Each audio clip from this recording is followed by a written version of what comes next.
Magic mushroom ലഹരിയല്ല, ലഹരി case പ്രതിക്ക് ജാമ്യം. സ്വാഭാവികമായി ഉണ്ടാകുന്ന ഫംഗസ് എന്ന് കേരള ഹൈക്കോടതി. എന്ത് കോപ്പില വാർത്തമാണ്, എനിക്ക് മനസ്സിലാവുന്നില്ല. കോടതി എന്ത് പറഞ്ഞാലും അത് അക്ഷരം പ്രതി അങ്ങ് വിഴുങ്ങുക എന്നുള്ളതൊരു അവസ്ഥ. നമ്മുടെ നാട്ടിൻ്റെ ഒരു സിറ്റുവേഷൻ മനസ്സിലാക്കണം. കോടതി എന്തെങ്കിലുമൊക്കെ നിരീക്ഷിക്കും, അതങ്ങോട്ട് ജനങ്ങളിലേക്ക് അടിച്ചേൽപ്പിക്കുന്ന ഒരവസ്ഥ.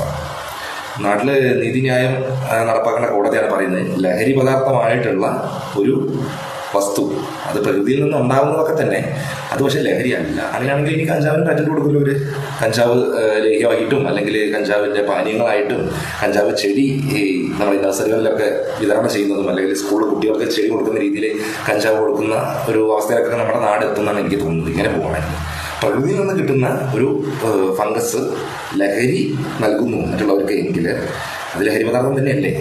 കഞ്ചാവ് അതുപോലെ തന്നെയല്ലേ, പ്രകൃതിയിൽ നിന്ന് തന്നെയല്ലേ ഈ ചെടിയൊക്കെ പൊട്ടിമുളച്ചിട്ടുള്ളത്.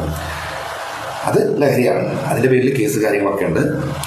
പക്ഷെ ഈ ഒരു സാധനം ലഹരിയല്ല അത്ര. ഇത് എനിക്ക് തോന്നുന്നത് ഇത് അടിച്ചിരുന്നിട്ടാണ് അവിടെ ഇരുന്ന വ്യക്തി ഇതൊക്കെ വിളിച്ച് പുലമ്പിയിട്ടുണ്ടാവുക എന്നുള്ളതാണ്. അപ്പോൾ വേറൊന്നും പറയാനില്ല.